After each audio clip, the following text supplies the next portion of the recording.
A little while back, I made a video about scams on Wish.com. In fact, I've made a number of videos about scams on Wish. So is everything on Wish an outright scam? Well, no, I don't believe it is. Now, I don't expect to be bringing any shocking new information to the table here, but today I'm just going to order a few items pretty much at random from Wish and see what they're like. And also talk a little bit about various aspects of the shopping experience, both good and bad, assuming there is some good.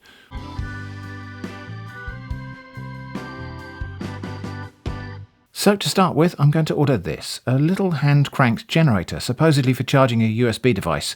It's priced less than £3, and it looks like my expectations should not be too high about the quality, but let's see what it looks like in the flesh and whether it does anything useful at all. Next, I saw these interesting sliced ammonite fossils. I'd like to buy a pair of these to go in a display that I want to make, which is going to have a variety of other things cut in half.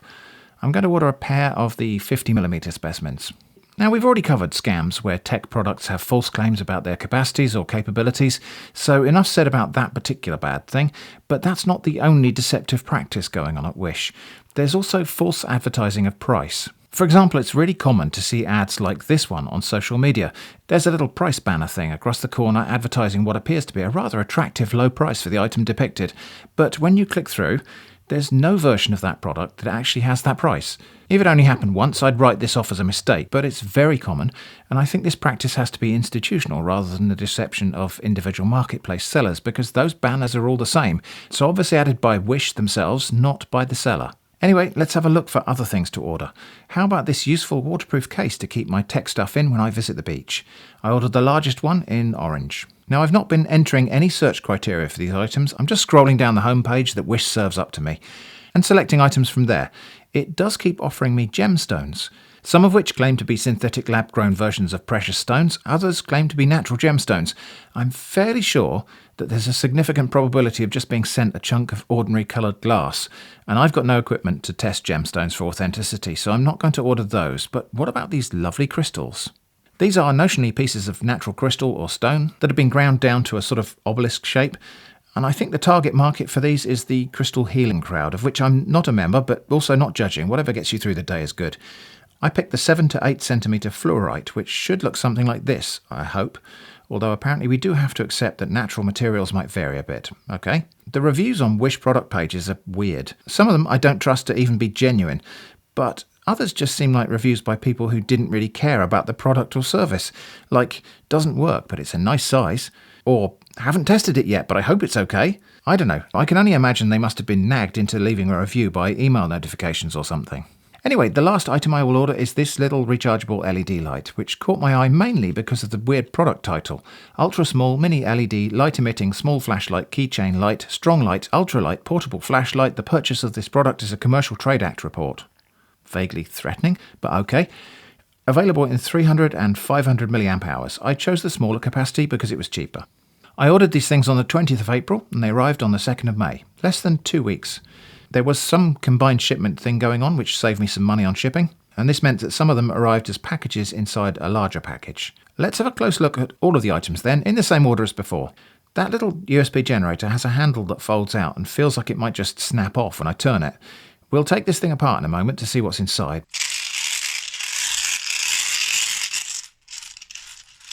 But when I rotated the handle, it made the most awful, gritty, gear-grinding sound.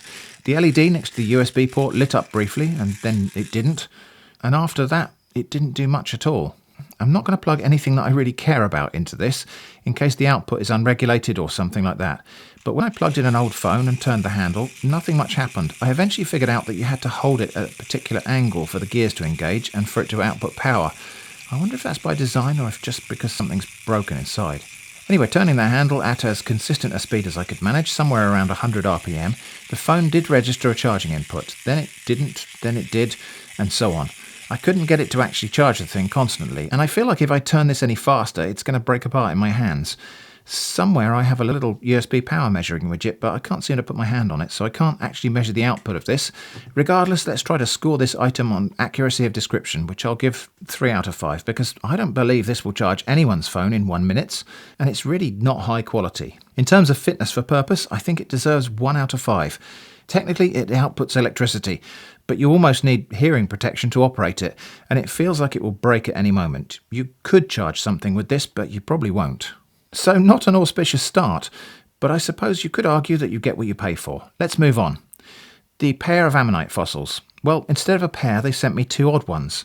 Some people might say that's just semantics and I'm being fussy, and it is semantics, but I think semantics is actually important here. This is a pair of shoes.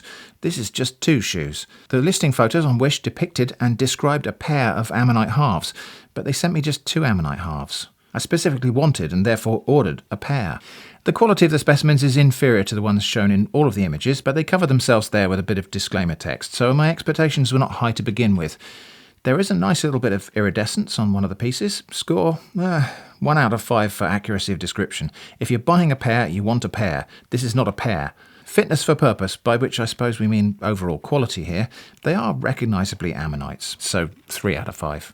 Next, the waterproof, shockproof case. Well, it looks pretty much like the thing I ordered. I'm not very sure how much protection this thing would offer. The plastic is thinner and more flexible than a typical children's lunchbox. Also, when I was squishing it like that, I could hear air passing the seal. On further inspection and measurement, I figured out that the gasket seal here isn't coming into contact with the lip on the other half when it closes, so there's no watertight seal being made. I could fix that, I suppose, by taking out that rubber and running silicone in there to fill that channel right up. Maybe I'll do that. But maybe if I need a waterproof, shockproof container for my phone, I'd just go to a local shop and buy something that's intended for food storage, where I can judge the quality before I buy it. Scores for this item, accuracy of description, it's got to be 1 out of 5, because although most of the details, like the dimensions, are correct, it's not waterproof, and waterproof is the main reason for this thing to even exist. For the same reason, 1 out of 5 on fitness for purpose. Next, my healing crystal obelisk. Actually quite a nice little thing, but again there's a problem. I ordered fluorite, which should have bands of purple, green and white in it. There are bands here, but they're purple and clear only, and way less distinct than the photos on Wish. Again, the seller's got a disclaimer about appearance of the items, so you might argue they covered their backs against this sort of critique, but I ordered fluorite, and this isn't fluorite at all. I mean, it doesn't fluoresce at all under near UV light. This is, I think, a piece of banded amethyst. Nice enough, I suppose, but it's not what I ordered. I suppose, again, it could be argued that this was a simple, honest picking error at the warehouse. So accuracy of the description here is going to be 3 out of 5. It's the right shape, and it's a crystal, but it's not the right material. Quality, I think this one can actually have 5 out of 5. It's a nice, pretty, well-finished piece of not fluorite. Anyway, here's the last item for this order, the little LED light, and this one actually seems pretty okay. It's small enough that it would fit on a keyring or the strap of a bag or something. Not exactly sure how much I would trust that clasp, but whatever. It also has a bottle opener on it, because reasons, and a magnet on the back which is more than strong enough to hold it in place on a suitably ferromagnetic object or surface. It even has a little tripod mount socket at the bottom, so you could add one of those little pocket tripods in order to use it as an emergency work light. There's a chip-on-board LED thing there with 3 clearly distinct zones, and these translate to 3 different modes of operation, including different brightness levels of both cool and warm white light, a red light which can be steady or flashing, and a mode where a long press turns on all of the LED elements at once for extra super brightness. Well, not actually all of them, just the warm and cool white elements. The red ones stay off. I don't know how long this thing would last like that, though, or if it might even overheat. The flickering that you see on this footage is not perceptible in real life. It's an artifact of the brightness adjustment, which I think is being done by pulse modulation. It's not a fault of this product, because it was never specified as a video light. I started a test of how long it lasts from fully charged until it goes out, on the second highest brightness setting, which is the one I think I would use most often. The brightness drops off pretty early on the test, but then it does continue for longer than I expected at a brightness level that would be more than adequate for finding your way in the dark, or reading, or changing a car tyre, or whatever. I had to stop the test at 30 minutes because the camera starts to overheat, but at that point it was still showing 3 LEDs out of 4, although I'm not really sure if that truly indicates 3/4 of the capacity remaining. I didn't bother testing it to complete exhaustion because I think at 30 minutes it's already acquitted itself as a very useful little light. Quite happy with this item, really.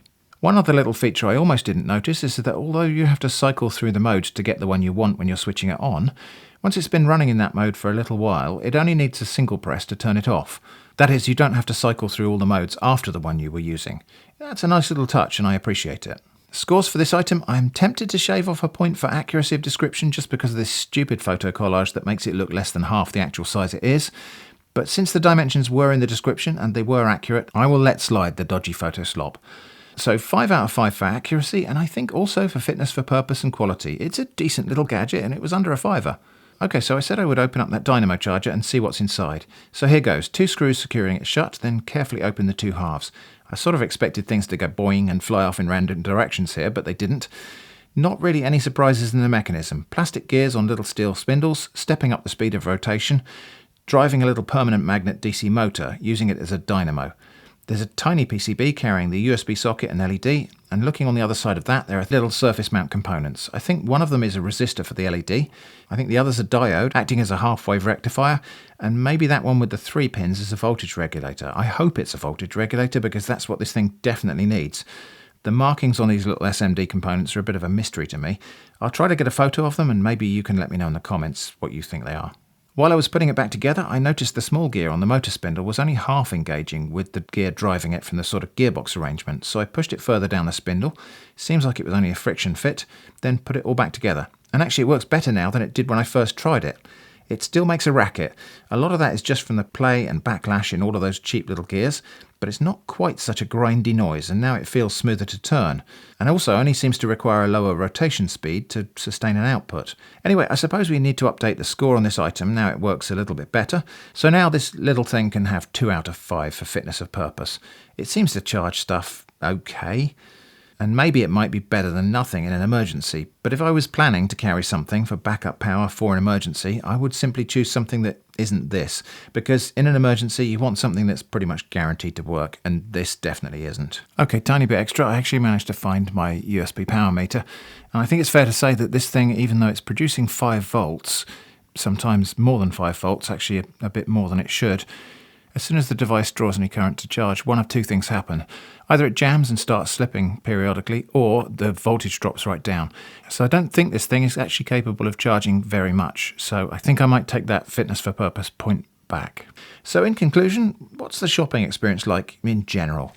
Well, I'd say at best hit and miss, and at worst pretty poor. Deceptive price advertising and products more often than not poorer quality and lower specification than advertised, or just different in some way from the product you thought you were buying. And in every case where you see people reviewing shopping experiences like this, you invariably see other people making excuses for the shortfall of quality and spec. Like, what did you expect for the price? You're using it wrong. You misinterpreted the description. Maybe it was just an honest mistake. Maybe it was a picking error, and so on. In fact, I bet someone's typing something like that in the comments right now. But here's the thing. If you keep on having to invent weaselly excuses why nearly every item you ordered is inferior compared to how it was sold, something's obviously wrong, systemically wrong. And I think what's really wrong is just a mismatch of expectations. When I buy something here in the UK, if it's not exactly as described, there are consumer protection laws that will uphold my complaint and defend my right to a refund. And those laws are enforced, and they generally just work. No excuses, it has to match the advertised specification exactly, regardless of price.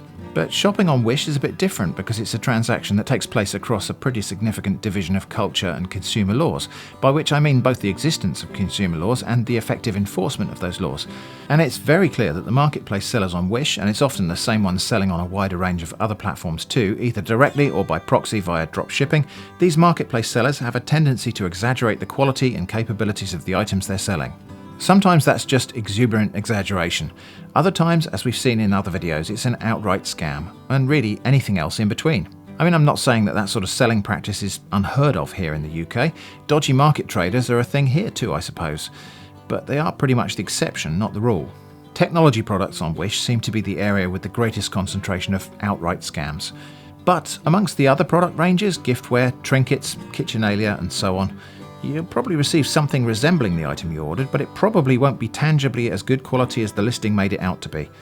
Very occasionally you'll get something that's surprisingly good for the price, like that little light. And maybe you're okay with that sort of deal. I suppose the tricky part is, how much do you offset your expectations to compensate for product description of unknown accuracy and dubious honesty? I haven't solved that problem. Maybe for part of the customer base, the excitement of gambling on whether it will be trash or treasure is part of the attraction. I think for anything that matters, I should probably buy from somewhere that complies with the sort of consumer standards I'm accustomed to. And for anything that doesn't matter, why am I even buying that stuff? Anyway, I hope this was interesting, thanks for watching, and I hope to see you again soon.